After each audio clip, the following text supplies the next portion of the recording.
Meet my new friend Stacey. Stacey is a British-born mother of three who has developed a deep love for the Philippines through her Filipino husband. Over the past 18 years, her passion for Filipino culture has only grown stronger. She now creates super entertaining Filipino-inspired content on TikTok, often featuring the entire family. I'll include a link to her content below. Make sure to check it out. I really enjoyed my conversation with Stacey. We talked about her experience raising multicultural children, the differences between England and the Philippines, her journey in learning Tagalog, and so much more. I hope you guys enjoy the video. Your partner is from the Philippines. He is originally. Yeah. And is Tagalog his first language? Yeah. He speaks Tagalog fluent, proper slang Tagalog as well, at home with his brothers, at home with his mom as well. He's always speaking in Tagalog. We have 3 children and we have a 7-year-old, a 5-year-old and a 3-year-old. So we're trying little bits of Tagalog every now and then just to help them with learning the language. But we don't speak it fluently all the time in the house unless we're at Lola's house and it's a lot more fluent Tagalog going around. So Lola will talk to them in Tagalog and they will understand most of it, which is great. And I think probably my motivation to learn more Tagalog more recently is the children, because I want to help them and it's good to learn together, isn't it? It's nice. Yeah, kind of maintain that connection to their cultural heritage. Exactly that. So you guys don't live in the Philippines then? We don't. So my partner and his family moved to England when he was about 12, I think. So I actually met him within his first week of arriving to England. We lived very close in the same street. And then we just became friends. And eventually, obviously, the love grew. Yeah, so we don't live in the Philippines, but we go back as much as we can. So we'll be going in May. It'll be my 5th time and it'll be the kids' a 2nd time in the Philippines. Oh, nice. So has he been able to go back quite a bit since he originally moved to England so many years ago? Yeah, so I think he's probably gone home every other year. He still has family there. So we have family there still. So he's got a brother. We have nieces and nephews out there. So we try to connect and stay, up to date with things and in touch with them. So it's really important for us to keep going back to the Philippines for sure. And what region is he from? So he's from Manila. So he's from, I don't know if you know Muntinlupa. Near Alabang. Okay. I've heard of that. Have you guys traveled around the Philippines a bit, got out of the city in those 5 trips you've been on? Yeah, so we've been to Boracay a few times, which we absolutely love. And we'll be going back there in May again with the family, which is nice. But not really. I mean, we've been to Tondo. Did you get to visit there? Did you go? I don't know if I went to Tondo, but I went to Sampaloc. Okay, yeah. Which I think is the neighboring barangay, just right next door. My partner's grandma lived there. So we went to visit a few times and we went to the places for food and things out there, which was nice. But we haven't been to El Nido. Maybe that's in the future. I would also like to go to Baguio. I'd like to try out maybe Baguio. Are you interested in learning Tagalog but having trouble finding quality learning materials? Allow me to introduce my Beginner's Tagalog course. 8 years ago, I began teaching myself Tagalog, but I got really frustrated, not only by the complexities of the language, but also the lack of resources for Tagalog. So that's why I decided to create the language course that I wish I had when I started learning. Sign up for my beginner's bundle and get lifetime access to 18 video lessons with corresponding PDF vocabulary sheets. Click the first link down below to get started. Now, back to the video. Did you get to go to Divisoria or to Tuban? Yes. Yeah. We went there as well. Just talking about Manila itself, being in Sampaloc and those areas with the Divisoria and all of that felt the most authentic to me. Absolutely, I agree. How average people live. It's such a huge city with such a big population, and you can't help but wonder, walking around BGC and Makati, how many people really live like this. It's kind of bougie. And I totally agree with you. So when we go to the Philippines, we love being in the home with my partner's family. We love staying there, especially now with children. I want them to be on the streets to see how their father, their papa grew up, and to get a feel for knocking on, Manang's door to say, "Tao po," bibili. I love that kids get to enjoy that. So for me as well, like you say, that's the authentic, the real feel of the Philippines. Although Boracay is is beautiful. And, all those lovely beaches are amazing. And that's a really great experience. Being really in the heart of Manila is so different. And just being on the back of a motorbike or in a jeepney, it just gives you so much culture. For me, I get so excited to do those things because in England, that's just not how we live. It's very, very different. And it's experiences that I will remember forever. And my kids will too, being in the Philippines. Yeah. What surprised me about the Philippines is how concentrated all of the regions are. Like, it just feels like even in one neighborhood,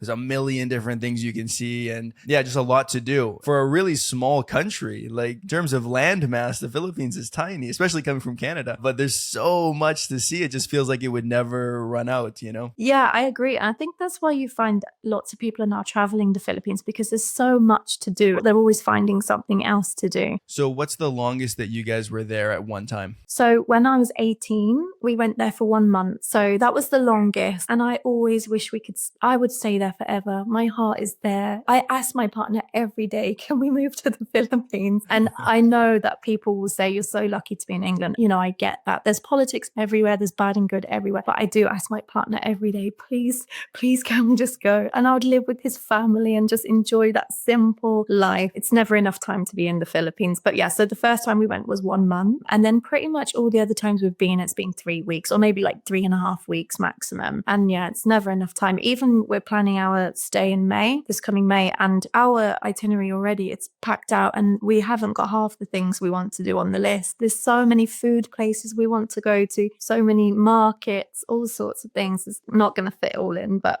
we'll try. So you would like to live there ultimately?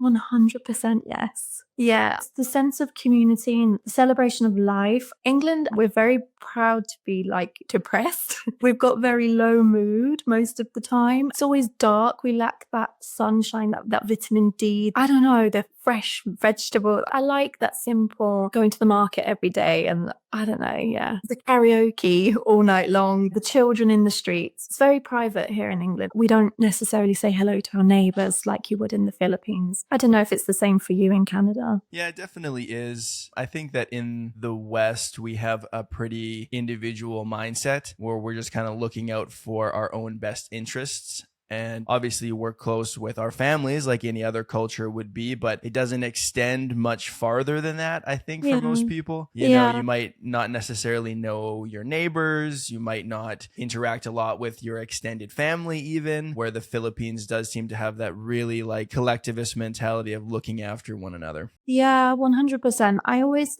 come home and tell my family lots of the experiences and they always say, you just don't get that here. So there's things that stick out. One of the first times I went to the Philippines, we got there and one of the neighbors just came around and bought some puto and just some different things that they'd cooked and baked for us just to say welcome. It was just so much love and yeah, just lots of community feeling about being in the Philippines. And I feel like Filipinos are very good at kind of assuming the best in people, being there as a foreigner. I had some contacts that I ended up making content with when I was in the Philippines, but I mean, generally it was just me and Ryan, who was my travel partner, and we're both, he's from the US, I'm from Canada, so we're not locals by any means, but people really looked out for us and kind of helped us find our way whenever we needed it. And they didn't seem to be, suspicious of us or anything like that. Sometimes you might get in a different country when you're not from there, right? People can be a little standoffish. Filipinos seem to be the opposite of that. They take you in, don't they? They want to show you, they're so proud. They just want to show you love and always think about the best. They're always encouraging. They're always boosting your confidence. There is something about the Filipino culture that's always uplifting. So what's stopping you guys from moving there? I don't know. I think ultimately, I'm sure it is hard to live in the Philippines too. You need a steady income. You need to make sure you are set up. And our kids are at school. We have that to think about as well. But I don't know. That's a good question. One day. Depending where you are in the world, if you're outside of the Philippines, there's a good chance you're earning a currency that is worth a little bit more, especially if you're in Canada or if you're in England. And so we do kind of have the privilege of saying, oh, the Philippines is really cheap, right? Yeah. Because for us it is. But if you live there and you're earning Filipino pesos, it's not so cheap anymore. Yeah, I totally agree with that. So it's making sure that you're set up to be able to And not that it would be a failure to come back home or anything like that if it didn't work out. I personally would probably be fine with that. I like to live on the edge a little bit, and go and experience life. But I think when you've got children, you have to think more about stability and security and things. So I think that's probably the thing that we're stuck at the moment. So like with your partner being in England since he was 12, does he kind of have a mix of British culture and Filipino culture, or where would you say his identity lies? I think because he has his family in the Philippines still, and we've still got a big connection there, I think he still has very strong Filipino connection, and his Tagalog is still very much there. We talk all the time to his family in the Philippines every day. So I think he's definitely still, him and his brother and his mum that live here, definitely still, we talk about the Philippines every day. That's always in our lives. And with the kids, we're trying to instill that every day. So I think, he is true Filipino, but when he talks, he's got a British accent. He is a British citizen, so he is definitely, this is his home too. This is definitely his home. And then when it comes to the culture that you guys have at home with your children, is it more British? Is it more Filipino? Is it a combination of both? Yeah. So inevitably, I always think about this because, like I said, every day we do talk about the Philippines. And I think I do that consciously, and my partner does that consciously because everything around them is British, right? They're friends. Everything is British culture here around them. And so it's important for me and my partner to ensure they know about their background, their history, their family in the Philippines. We always talk about their cousins that are similar ages in the Philippines so that they're aware of how lucky they are, as well, and the differences between the two countries, the differences between the two upbringings. And I think my kids probably a bit of both, definitely a bit of both. Yeah. And like I say, when we go to Lola's house, it's Tagalog, it's Filipino food every day. I would say 6 out of 7 days we eat Filipino food at home. So it's a very big part of our lives. Yeah. And I mean, I don't want to take any shots, but England doesn't have the best reputation for food. You're right, unless you're in a Filipino house. Yeah, exactly. If you're going to compare the two, British food and Filipino food, I feel like the Filipino food's going to win, but I don't want to speak out of school. Oh, you're so right. I think we have sandwiches and maybe a bit of steak here and there. But, I'm so lucky as well because my mother-in-law, she's such a good cook. So we love going to her house, as you can imagine, to enjoy some Filipino food. So how was that for your side of the family as well? Have they also kind of developed that love for the Philippines and Filipino food and stuff? Yeah, absolutely. And they're very aware. My daughters call their brother Kuya. And so my British nieces and nephews, when they talk about my son to my daughters, they will say, go and get Kuya. Where's your Kuya? So, my family are definitely aware and try to learn that for the sake of our family as well. But they love the food, celebrations at Christmas, they all want to come to our house to have that Filipino food. My mum loves it as well. My son and my sisters, they know some Tagalog, like little bits and pieces. So they definitely embrace it as much as they can. Yeah. When you have a partner from a different country, there's a really strong motivation to learn about that culture and learn about, everything you can, but it's not a given either. I mean, there's lots of people that have, biracial relationships where they're like, the culture we have is the country we live in, and that's where it ends. For you, it's so obvious that you're passionate about the Philippines, right? And the culture and the language and the food and all of that, and it's a beautiful thing. Was it always like that for you from the very beginning, or is that something that kind of developed over time? Yeah, I always think about this as well because my Filipino friends, titas, titos, they will always say to me, Stacey, you're so different. You always embrace the Filipino culture. And when I say things like, I would love to move to the Philippines, they say, wow, you're so different. But I think honestly, I've always been excited to learn about the Philippines. And maybe that's because we've been together for so long. I was 15, I was a teenager. So I was trying to embrace as much as I could. And I wanted to, get excited about his side of things. And so maybe, I've always been passionate and enthusiastic about the Philippines and the Filipino culture. And again, like I said, especially having children, it's really important to me that they know who they are and celebrate those things. And also it's fun. It's really fun, like in school, they tell the teachers that their favorite food is sinigang. And then, the teachers are like, what is this thing they're talking about? And I'm like, oh, I'll show you. So just learning about who they are, I think that definitely drives my passion more as well. Is there a Filipino population where you guys live in England? Yeah, there is. We work for the NHS, and in the hospitals, obviously lots of nurses, there's lots of Filipino nurses and they're all now having children. So it's nice. Yeah, there's lots of Filipinos around in the community for sure. Yeah, Filipinos are working everywhere in the world, it seems, right? Especially here in the West. And so it was cool for me to have the opportunity to meet Filipinos without ever having to leave my own country, right? What a privilege that is, and what a blessing to meet people here in my backyard, essentially, right? And they bring their traditions with them. So if you think about the Christmas parties, all their games, their fun, the food, the music, just the embracing of each other. They've got such a community feeling about them, haven't they? Mm-hmm, and they want to absolutely. bring you into that. What is your favorite Filipino food? Sinigang. Sinigang. Yeah, definitely. Sinigang. But I love everything. Absolutely everything. Oh, another thing that I always want to eat in the Philippines is corned beef and just garlic rice. It's just my favorite. Everywhere I go, I look for that. But every food, I tried dinuguan. I like it. Oh, really? Oh, I have not tried balut. I haven't tried balut. Have you tried? Yeah, I've tried it a few times. It's a challenge for sure. It's a challenge.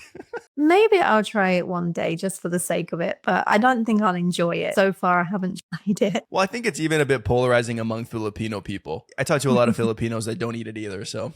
Yeah. I remember this was years ago when we went to the Philippines, my partner, I'll have some balut. And then I saw him and he was spitting it outside. And then, oh yeah, that's good. I thought, you didn't even eat that. You tricked us.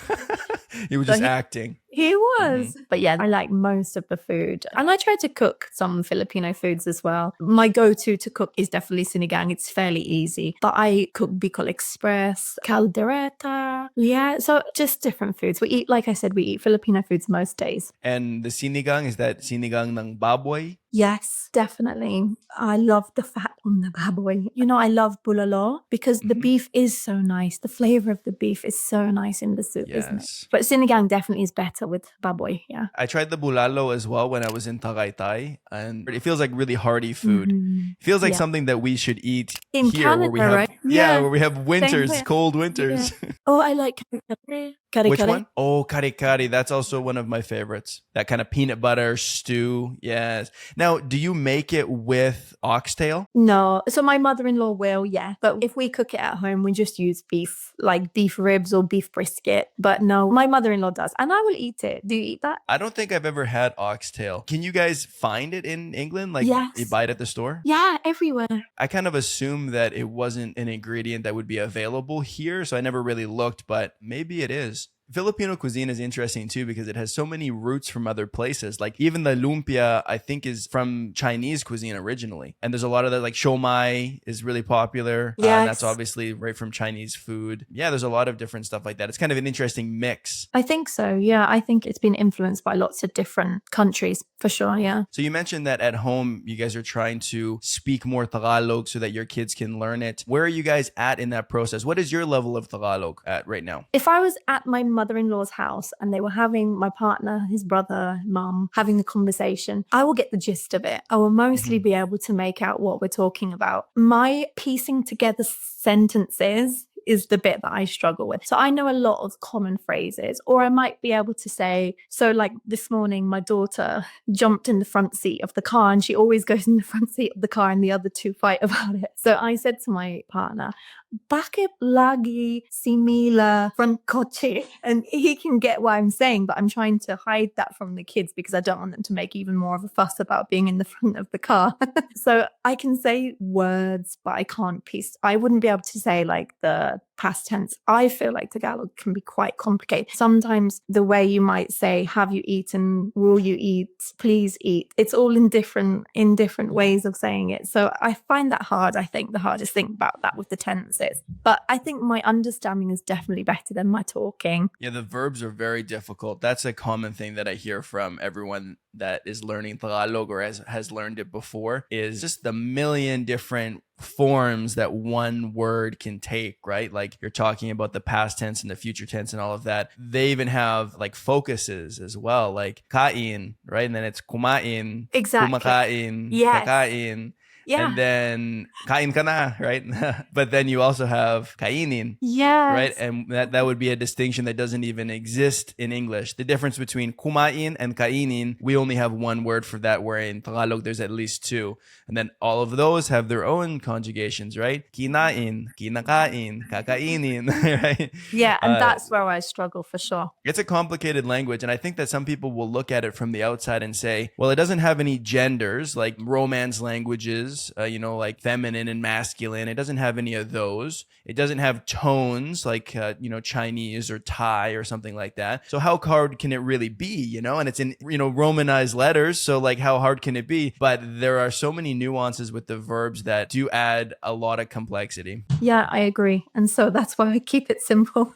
I just say single words and try to piece a sentence together and hope that somebody can understand me. If you can understand, that's a huge part of it. I had the opposite problem where when I was learning Tagalog, I was doing it kind of in isolation. I was on a trip to Thailand, actually, when I first started learning. And so there was no Filipinos around me at all. And I just made my own flashcards where I trying to kind of drill those conjugations. So it was like kain, and then I would flip the card. It would say eat, and then it would be kumakain. I'd flip it, and it would say, eating or whatever, example sentences. And so I had this kind of mental representation of the grammar, but it was all just from my own learning. And so I had read the words, I had, written them down, I had said them, but I never heard them. So then when I came back to Canada, I would go up to a Filipino person and be like, "Oy, kamusta ka na?" And then they would be like, "Brrr," and I just would stare at them blank. Yeah. Like I don't understand the response. Oh, wow. So it took me a lot of, probably the better part of a year, to kind of course correct and have my listening comprehension be able to reach my speaking ability, essentially. And so when you can understand, it makes it a lot easier, because at least you can maintain a conversation, even if what you're producing isn't perfect. If the other person can understand you, well, now you're actually having a conversation. Yeah, I agree. Yeah, I think sometimes as well, some Filipinos anyway speak quite fast. And sometimes I get it completely wrong, but I'll give it a good go.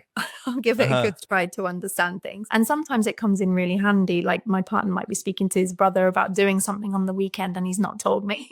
And I'll go, "Hey, no." So, and then I'll listen and be able to guess. But, my kids as well, they know most of the basic things like gutom ka ba, or pagod ka ba. And they will understand that. Kids would be really good. They're very good at saying opo, opo. So that's how they respond. But then the tricky part comes because they're so young. When they speak to English speaking people or English people, they will still carry on with those words to English people that have no connection with the Philippines whatsoever. So if my kids are trying to introduce one another to their friends or the friends' mums, they'll say, "Oh, what's your sister's name?" And then my youngest will go, "Oh, that's Ate Mila." And they say, "What? What's her name?" "Oh, Ate." "No, it's not Ate Mila, it's Mila." Because for English people, they wouldn't know what Ate means. So sometimes that comes out when they don't understand when to stop that. And at their school, I had one of the teachers say to me, "Has your daughter got another name?" And I said, "No, it's just Mila." "Oh, anything like Hattie or something?" I said, "No, that's just Delilah calling her Ate, which means big sister." So it's kind of cute that they say those things, and they'll say opo to English people, which I just go, "Oh, they just said yes." That's fine,